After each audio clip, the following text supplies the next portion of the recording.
Garuda Kitchen World exclusive stainless steel సామాన్లు wholesale and retail Aziz plaza in Hyderabad. నోటికి గొంతు పెంచి అరిస్తే, గొంతు పెంచి దాడి చేస్తే, మందబలంతో శాసిస్తాననుకుంటే వాస్తవాలు కాకుండా పోవు సార్. పాలమూరులో గంజి కేంద్రాలు వాస్తవం, తెలంగాణలో నెత్తురు బారిన నేలలు వాస్తవం, నెర్రలు బారిన నేలలు వాస్తవం, కరెంటీ అని మాట వాస్తవం, 14 లక్షల వలసలు వాస్తవం. అధ్యక్ష, ఇవన్నీ కాంగ్రెస్ పాలనకు తార్కాణాలు అధ్యక్ష, నేను చెప్పడం లేదు అధ్యక్ష. ఎవరో కాదు అధ్యక్ష, గౌరవ ముఖ్యమంత్రి రేవంత్ రెడ్డి గారు మాట్లాడిన రికార్డు అసెంబ్లీలో. అధ్యక్ష, కాంగ్రెస్ పరిపాలన గురించి గౌరవ ముఖ్యమంత్రి రేవంత్ రెడ్డి గారు మాట్లాడిన మాటలు వారి మాటలు చెప్తా అధ్యక్ష. వారు చెప్పినారు రేవంత్ రెడ్డి గారు, ఇది 2014 25 జూన్ అధ్యక్ష.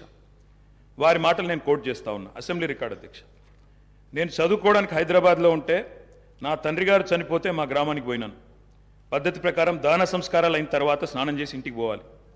ఎండాకాలం వస్తే ఏ బావిలో కూడా రోజుల తరబడి ఈత కొట్టినామో ఆ బావి ఎండిపోయింది. బోర్ దగ్గర పోయి స్నానం చేద్దాం అనుకుంటే కరెంట్ లేదు. నాకున్న పరిచయాలతో కరెంటే ఇస్తే బోర్ల నుంచి నీళ్ళు వస్తలేవు. స్నానం చేయవలసిన సమయంలో నెత్తి మీద నీళ్లు చల్లుకొని ఇంటికి వచ్చినాం అధ్యక్ష. తెలంగాణ ప్రాంతం నిర్లక్ష్యం కావడానికి కారణం కాంగ్రెస్ పాలకులన్న విషయం ఇప్పుడు అర్థమైంది అధ్యక్ష. ఇది నేను కాదు అధ్యక్ష, రేవంత్ రెడ్డి గారు చెప్పిన మాట. మీ ముఖ్యమంత్రి గారే చెప్పినారు అధ్యక్ష, నేను చెప్పడం కాదు. నేనేమంటున్నా అధ్యక్ష, మీరు దాచేస్తే దాగని సత్యాలు చరిత్ర అధ్యక్ష. ఇట్లా నిమిషానికి ఒకసారి ఇంటరప్ట్ చేస్తే ఎట్లా అధ్యక్ష? ఇంత ఆవేశం ఎందుకు? బట్టన్నా అధ్యక్ష, ముఖ్యమంత్రి గారు మాట్లాడతారు తర్వాత, మీకెందుకు బాధ? బట్టి గారు ఇంత బాధపడితే కష్టం. ఇందిరమ్మ పాలన గురించి రేవంత్ రెడ్డి గారు చెప్పిన మాట ఇది. ఇంకా చాలున్నాయి రేవంత్ రెడ్డి గారు చెప్పిన మాటలు, చెప్పమని చెప్తా అధ్యక్ష. This is not right sir అధ్యక్ష, you have to come to my rescue. This is not right అధ్యక్ష. ఇదేం అధ్యక్ష? సీఎం గారు సమాధానం చెప్తారు అధ్యక్ష. గౌరవ కేటీఆర్ గారు ఎన్నిసార్లు ఇస్తారు సార్? మరి మేము కూడా లెక్క చూడాలా? 39 మందికి అధ్యక్ష. ఇందిరమ్మ పాలన అంటే అధ్యక్ష, 84 వరకు ఇందిరమ్మ పాలన ఉండే సార్. మరి ఇందిరమ్మ రాజ్యం తెచ్చినాం ఇందిరమ్మ పాలన తెచ్చినాం అంటే మరి ఇందిరమ్మ పాలన గుర్తు చేయాలి కదా సార్.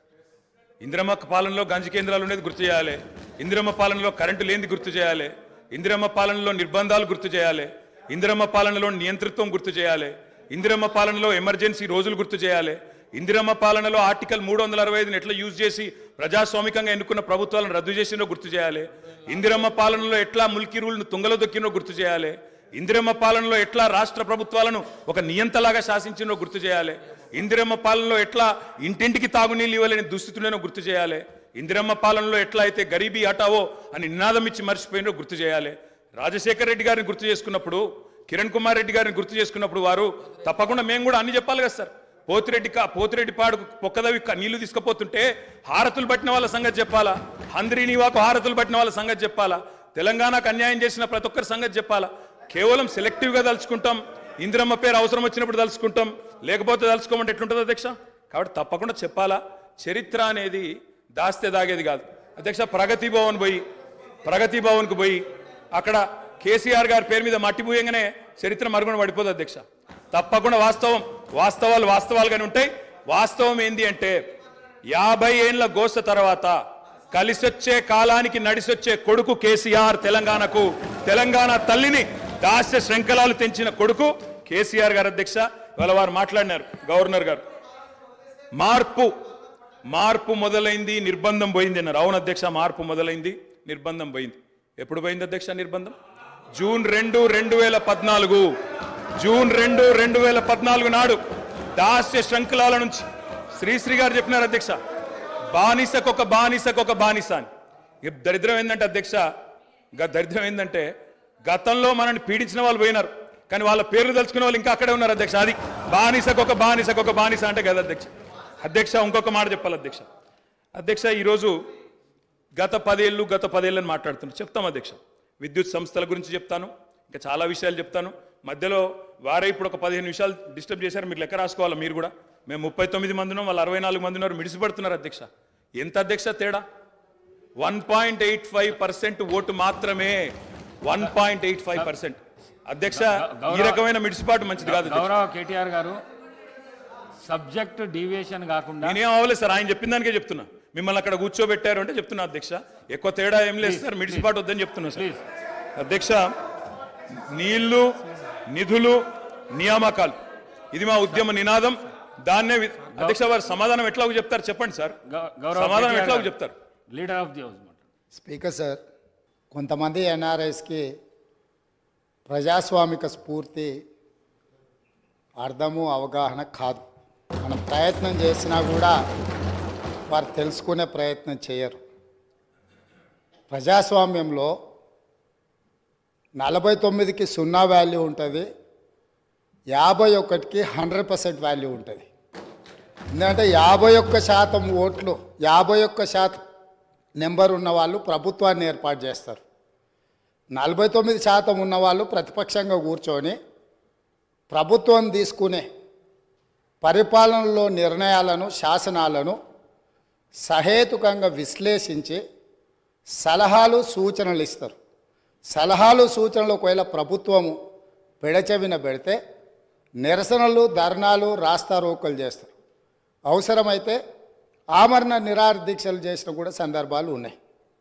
ఆ స్పిరిట్ను తీసుకోవాలి తప్ప వాళ్ళు 64 ఉన్నారు, మేము 39 మంది ఉన్నాం, మేము అచ్చోసిన ఆంబోతుల్లాకున్నాం, మేము పోడియంలోకి వచ్చి కుస్తీలు కొట్లాడతాం, ఈ రకమైన భాష వారి గౌరవానికి కానీ ఈ సభను నడిపించుకోవడానికి కానీ సహకరించదు. రెండవ అంశం, పదే పదే గత పాలన గురించి, గత ప్రభుత్వాల గురించి మాట్లాడుతున్నాను. సరే, వారు ఏం మాట్లాడతారో మొత్తం విన్నాక రిప్లై చేద్దాం అనుకున్నాను. కాకపోతే నా రిప్లై కోసం వారు తహతహలాడుతున్నారు. గత పాలనలో యూత్ కాంగ్రెస్ వైస్ ప్రెసిడెంట్గా కల్వకుంట్ల చంద్రశేఖరరావుకు అవకాశం ఇచ్చిందే కాంగ్రెస్ పార్టీ.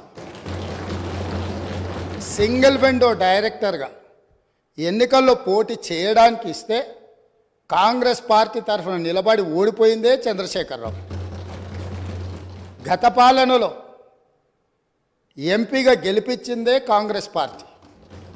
గత పాలనలో షిప్పింగ్ మినిస్టర్ ఇచ్చిందే కాంగ్రెస్ పార్టీ. ఆ తర్వాత కార్మిక శాఖ మంత్రి ఇచ్చిందే కాంగ్రెస్ పార్టీ. అంతెందుకు ఇక్కడ సభ్యుడు ఉన్నాడు, వారు కూడా వారి కుటుంబ సభ్యులే. ఎమ్మెల్యే కాకుండానే మంత్రిని చేసి తర్వాత ఎమ్మెల్యేగా ఎన్నిక చేయడానికి సహకరించిందే కాంగ్రెస్ పార్టీ. ఈరోజు వాళ్ళు ఏ పేరైతే వినోద్ అనుకుంటున్నారో ఆ రాజశేఖర రెడ్డి గారే ఆ మంత్రివర్గంలోనే గత ఆర్థిక శాఖ మంత్రి, సిద్దిపేట ఎమ్మెల్యే గారు ఎమ్మెల్యే పదవి లేకుండా మంత్రిగా ప్రమాణ స్వీకారం చేసిండ్రు. రాజశేఖర రెడ్డి గారి నాయకత్వమే దేశానికి బలమైన నాయకత్వం అని అందులో పనిచేసిండ్రు. మూడవది, పోతిరెడ్డిపాడు పొక్క పెద్దది చేసినప్పుడు కీర్తిశేషులు నాయన్ నరసింహారెడ్డి గారు కడప జిల్లా ఇన్ఛార్జ్ మినిస్టర్. ఆ రోజు కొట్లాడింది పోతిరెడ్డిపాడు మీద కీర్తిశేషులు పి జనార్దన్ రెడ్డి గారు. పోతిరెడ్డిపాడు పొక్క పెద్దది చేసినప్పుడు ఇక్కడ ఉన్నోళ్ళు ఎవరు ప్రాణత్యాగాలు చేస్తామని ఎవరు కొట్లాడలే, ఎవరు మాట్లాడలే. సొంత పార్టీ, సొంత ప్రభుత్వం ఉన్న తెలంగాణ ప్రజల హక్కులను భంగం కలిగించొద్దు, కృష్ణానది జలాలలో మా వాటా మాకు ఉండాలి, మా వాటాను ఎవరు తీసుకెళ్ళినా మేము ఒప్పుకోమని కొట్లాడింది ఆనాటి నాయకుడు పి జనార్దన్ రెడ్డి గారు మాట్లాడిండ్రు తప్ప వీళ్ళు కాదు. కాబట్టి ఈరోజు వీళ్ళందరూ ఏ పాలకుల గురించి మాట్లాడుతున్నారు, ఆ పాలకులు ఇప్పుడు మాట్లాడుతున్న పెద్దలు ఎట్లెమ్మెల్యేనరు? వాళ్ళ తండ్రి గారి గురువైన చంద్రబాబు నాయుడు గారి పార్టీతో పొత్తు పెట్టుకుంటే ఆ పార్టీ మద్దతుతో ఆ కండువ కప్పుకొని సిరిసిల్లలో కష్టపడి పనిచేసి నిర్మించుకున్న చీమలు పెట్టిన పుట్టలో పాములు దూరినట్టు కేకే మహేందర్ రెడ్డి అక్కడ పార్టీని నిర్మించుకొని తెలంగాణ ఉద్యమంలో పాల్గొని తెలంగాణ ఉద్యమంలో ముందు భాగం నుండి నిలబడి కొట్లాడితే ఎన్ఆర్ఐ అంటే నాన్ రిలయబుల్ ఇండియన్ కింద మేనేజ్మెంట్ కోటాలో ఇక్కడికి వచ్చి టికెట్ తీసుకొని అక్కడ ఆ కేకే మహేందర్ రెడ్డి గారిని అన్యాయం చేసి ఈరోజు ఇక్కడికి వచ్చిండ్రు. కాబట్టి ఈరోజు గతం గురించి అధ్యక్ష, ఒకవేళ మా మిత్రులకు వాళ్ళకు అంతగా గతం గురించి చర్చించాలనే ఆలోచన ఉంటే ఒకరోజు మొత్తం తమరు సమయం ఇవ్వండి. తప్పకుండా జూన్ 2, 2014 కంటే ముందు జరిగిన 55 సంవత్సరాల పరిపాలన మీద సంపూర్ణమైన చర్చ ఇక్కడ పెడదాము. ఈరోజు ఇక్కడ జరుగుతున్న చర్చ జూన్ 2, 2014 నుంచి జరిగిన పరిపాలన, చేసిన విధ్వంసము, నాయకత్వం యొక్క వ్యవహార శైలి మీద మనం ఈరోజు మాట్లాడుకుంటున్నాము. కాబట్టి వారికి గతం గురించి చర్చించాలనే కోరిక ఉంటే మాకు ఎలాంటి అభ్యంతరం లేదు.